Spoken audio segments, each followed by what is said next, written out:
फायदा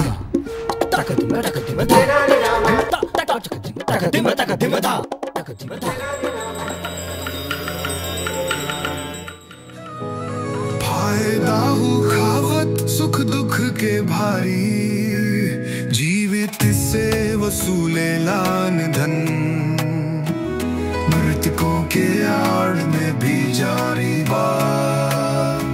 अंधविश्वास के जाल बिछा कर कैल सब गे मजबूर,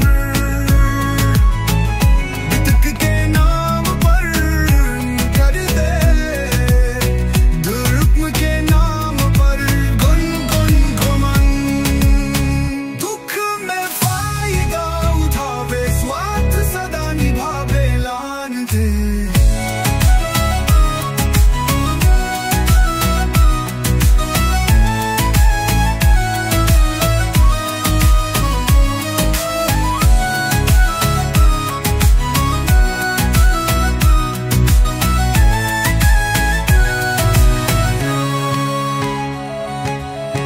दुख में फायदा उठावे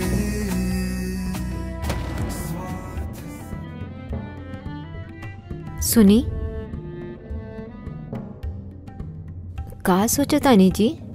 हम सोच रहल बानी कि आदमी जेके प्रेम करेला उनका खातिर क्यों ना हद तक अंधविश्वास करे लागेला, और राजगुरु आ उनकर साथी शिष्य ऐसन भोला व्यक्ति के कैसे मूर्ख बनावेलन। काहे अब फिर से का हो गई? उहे भइल जवन काल तो के बतौले रहे। त का महाराज 11 के 11 ब्राह्मण के सोने के आम दे देनी? हाँ महाराज की संतुष्टि तो हो गई ना? हाँ, परंतु वहाँ के माता श्री के भी कुछ लाभ भइल कि ना अब ई के पता। लेकिन जेवना ढंग से 11 ब्राह्मण ठूस ठूस के खैलन और कौना तरह सोना के आम के हथियावे खातिर कैसन कैसन बनावटी तथ्य दिहले, और कैसे महाराज के मातृ मुंह में बसीभूत करके सोना के आम ठग लिहलन, ई हमके अच्छा ना लागल। देखी जे ढोंगी बा उ ढोंग ही करी ना, जेकरा दूसरा के फायदा उठाए के बा उ तो उठाइबे करी। रउआ केकरा केकरा के रोकत रहेम? ऐसन ढोंगी लालची आ मक्कार ब्राह्मणन के सबक तो जरूर सिखाई हम। अब छोड़ी भी कुल बात के, रउआ केकरा केकरा के सबक सिखावत रहेम? जब तक हम में दम बा तब तक ऐसन लोभी ब्राह्मणन के छोड़ब ना।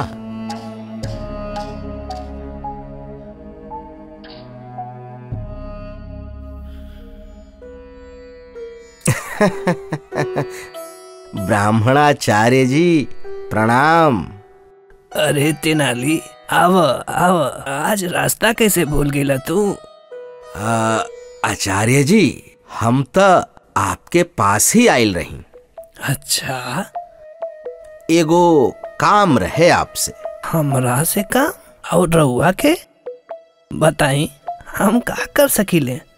आचार्य जी परसों हमार माता श्री के श्राद्ध बा, तो हम चाहतानी कि आप अपना 10 ब्राह्मण के टोली के साथ हमरा घर आई और श्राद्ध के खाना खाई। तेनाली राम जी, वैसे तो हमरा के परसों तो एगो दूसरे शाही ओहदेदार के यहाँ जाए के बा, लेकिन रउआ के तो इनकार भी ना कर जा सकत ना, तो रउआ खातिर हम वक्त निकाल ही ले।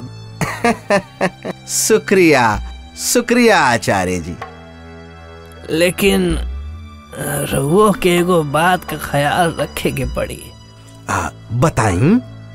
उ ई कि रउआ के दक्षिणा देत समय ई ध्यान रखे के पड़ी कि हमहू राज ब्राह्मण हई, यानी हम बस बड़ बड़ शाही ओहदेदार के घरे जाइले।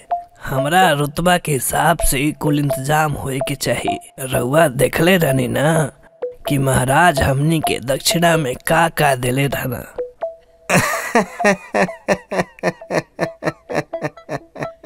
आचार्य जी, आप एकर फिकर मत करें, हमके एकर पूरा ख्याल रही। तो फिर ठीक बा, हमनी के 11 के 11 ब्राह्मण रउआ के घर जरूर आए जी। परसों बुधवार सुबह। अरे परसों बुधवार ही बा, हम मूर्ख तो नहीं है ना भाई। जी जी। अच्छा, अब हमके आज्ञा दी, चला तानी। लालच बुराई होला। अब आई लूट पहाड़ के नीचे। लालच बुराई होला, लालच में फंस गईल, हमार जाल में उलझ गईल। राजगुरु जी, राजगुरु जी, राजगुरु जी, राजगुरु जी, राजगुरु जी। कौन बात बा आचार्य? लागता कोनो अच्छा खबर लाइल बड़ो। बात तक खुशी का बाही, वह भी सुनब त रउआ के भी दिमाग में कीड़ा खुलखुलाए लगे। हाँ। अच्छा, का हो ऐसन खबर? हमके तेनाली राम बुलौले बा अपने माई के श्राद्ध पर भोग लगावे बदे। वाह वाह, मिल गईल, एक तो और मौका मिल गईल। हमरा के मालूम रहे कि रउआ ए बुलावा के मौका ही समझब।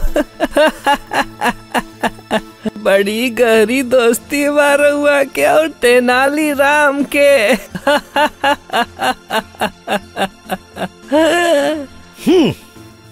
दोस्ती और नहीं तका, दिन रात सोत जागत उठत बैठत रउआ के तो बस तेनाली का ही ख्याल रहेला।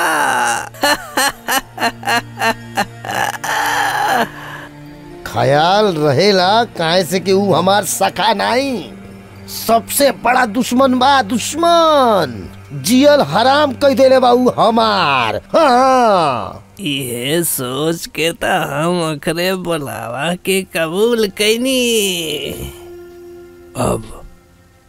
अब मौका मिलल बा रउआ के एहसान के बोझ कुछ कम करे के। आचार्य कैसे करब रउआ?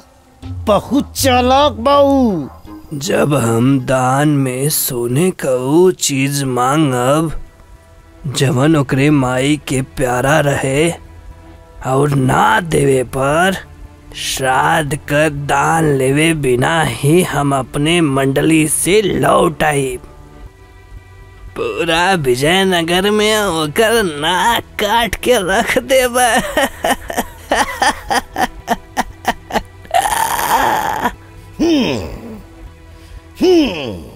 तरकीब तो बढ़िया बा आचार्य, मगर कर पैब ऐसन? अरे काहे नहीं कर सकब? इतना तोहफा पावेला, इतना इनाम पावेला, इतना दान खाला महाराज के, और अपने माई के नाम पर दान देवे में जान निकलत बा। अब आइल ऊंट पहाड़ के नीचे। हाँ, याद नहीं वो दिन कैसन अड़ंगा लगावत रहे। हम महाराज से कहले रहनी कि सोने का आम दान में दे। याद आइल। अच्छा, एकर मतलब ई बा कि तोरो से गहरा दोस्ती हो सकेला।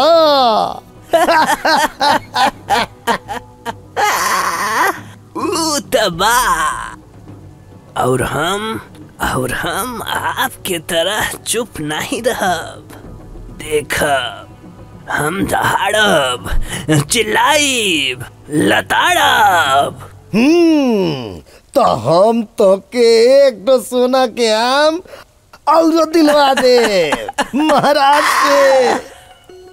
और अगर महाराज की नजर से ओकरा के गिरा देबे, लालची, कंजूस और कपूत साबित कर देबे, ता तू तो आम दिलवाइब महाराज से। तो फिर राजगुरु जी तैयारी कैल ही दो आमन का, कल देखब हमार कमाल।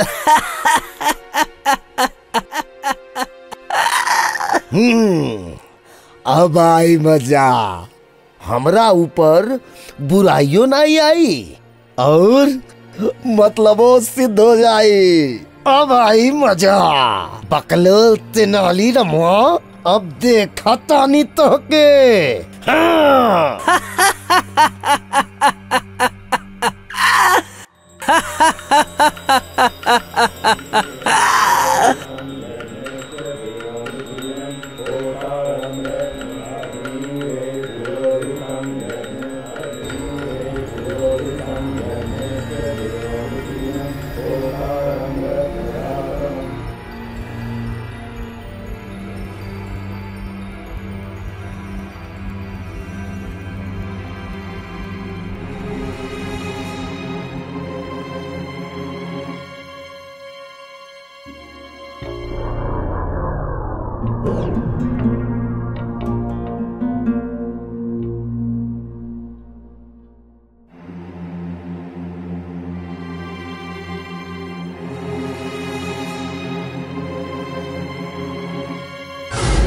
बचाओ बचाओ बचाओ बचाओ बचाओ।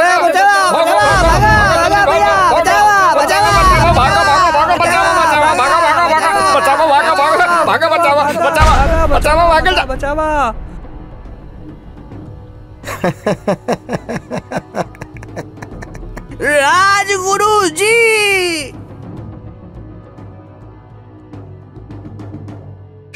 अरे का हो गई ब्राह्मणाचार्य जी? कोनो दुर्घटना हो गई बा का? हाँ राजगुरु जी, बहुत बड़ी दुर्घटना हो गई। हमनी के घुटना जल गए। अरे ये रउआ लोग कौन से आग में घुस गई नी? रउआ लोगन के तो तेनाली राम के घरे जाए के रहल ना? अरे वहाँ तो आग लगल रहे। तका तेनाली राम के घर जल गईल। हमनी के घुटना उंजे जलल बा। हाँ, उ तो ठीक बा। हमार मतलब बा एकर तो दुख बा हमके के रउरा लोग के घुटना जल गईल, मगर तेनाली राम के घर भी जल गईल ना? अरे नहीं राजगुरु जी नहीं, हमनी के अपने घरे में बुलाए के हमनी के घुटना जला देलस। घुटना जला देहलस? कैसे जला देहलस? का अंगार भरल चूल्हा गिर गईल तोहरा घुटना पे? नहीं, वो लाल गर्म लोहा के झड़न से हमनी के घुटना के जला देहलस। का जान बूझ कर जला देहलस? वो लोहा के सलाखन से? मगर काहे? कहत बा जैसे महाराज के माता श्री के शांति मिलल रहे सोना के आम देले के बाद, वैसे ही ओहू के माई के शांति मिली हमनी के घुटना जलौले के बाद। तो हमार शक सही रहल। कौन शक? जब महाराज हमके सब विधि और प्रबंध करे के जिम्मेदारी देले रहलन, तब उ जना आँखी से हमके देखले रहे, हम तब्बे समझ गइल रहनी कि ओकरा मन में कुछ पूरा करे के विचार उत्पन्न हो रहल बा। हाँ, रउआ कहले रहनी, हम तब्बे समझ गए रहनी कि ओकरे आँखी में सुअर के बाल आ गइल बा। मगर हमके ई नहीं मालूम रहे कि वो खुद एक ठो ब्राह्मण होकर अपना लोग के साथ ऐसन बेकार वाला दुष्टता करी। लेकिन अब हमनी के कहाँ जाई अपन जलल घुटना के लेके? अरे महाराज के पास जाओ। कहाँ? ई ठीक रही, महाराज से ही शिकायत कैल जाई ओकर। शिकायत? अरे रउआ ओके दंड दिलवाई, दंड महाराज से कह के।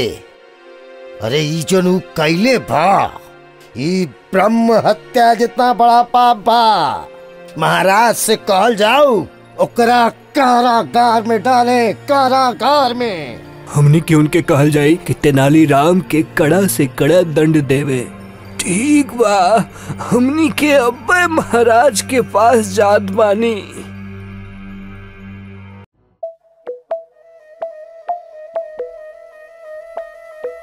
कुछ कहे के जरूरत नहीं है, मालूम बा महाराज बुलौले बन, हाँ ना?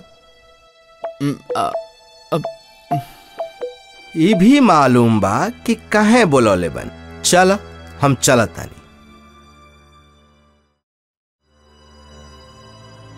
तेनालीराम, तहार ई हिम्मत कि तू ये ब्राह्मण लोग के साथ ऐसन सलूक करा? ये ब्राह्मण लोग के अपना घर बुला के तू इनका घुटना के लाल लाल सलाख से दगवा देला?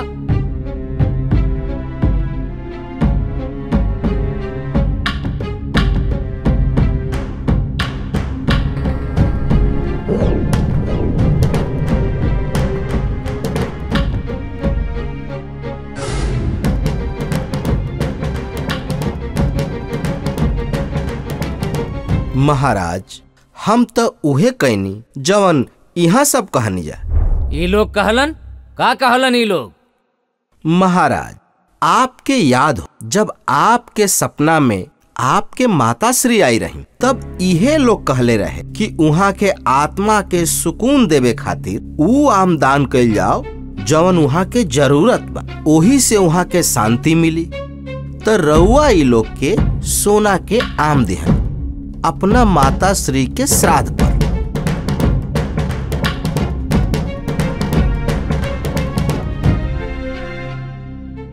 हाँ, तो फिर? महाराज, आज हमार माता जी के भी श्राद्ध रहे। दरअसल हमार माता जी के घुटना के बहुत तकलीफ रहे और वैद्य जी कहले रहन कि अगर गरम गरम लोहा से उनकर घुटना दागल जाओ तो उनके बहुत शांति मिले। ऐसे श्राद्ध के अवसर पर हम अपना माता जी के शांति खातिर ई लोग के घुटना के दगवौनी। महाराज,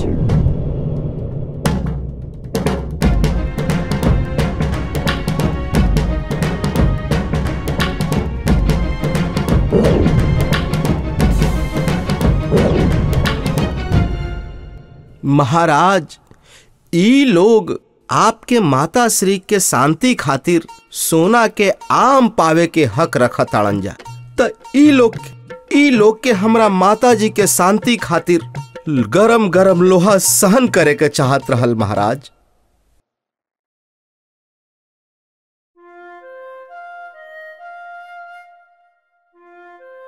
ठीक बा, यह बारे में हम बिहान बात करब।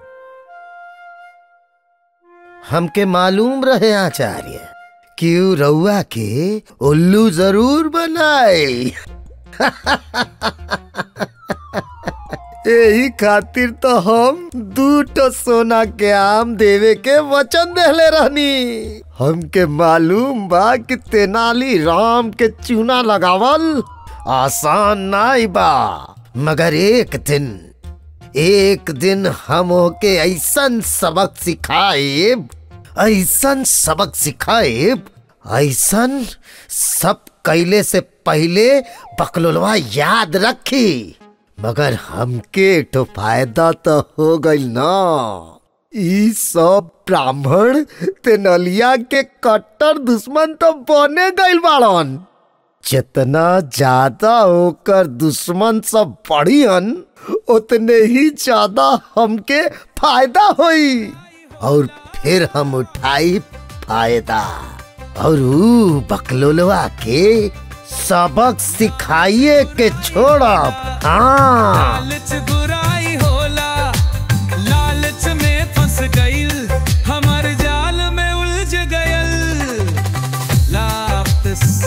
अरे हाँ हाँ हाँ, लालच बुरी बला।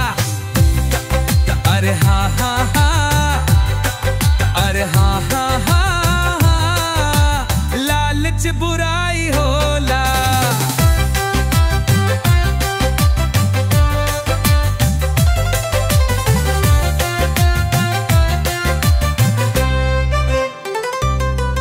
तेनाली के चलल बा चक्कर, कर दही तो के फक्कर।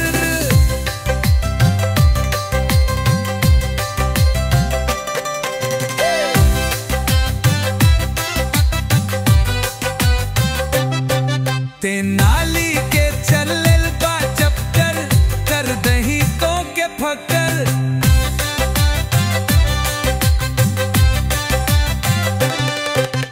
लालच बुराई होला, लालच बुराई होला, लालच में फंस गईल, हमार जाल में उलझ गयल। अरे हाँ हाँ हाँ, तेनाली के चलल बचक्कर, कर दे ही तो के फक्कर।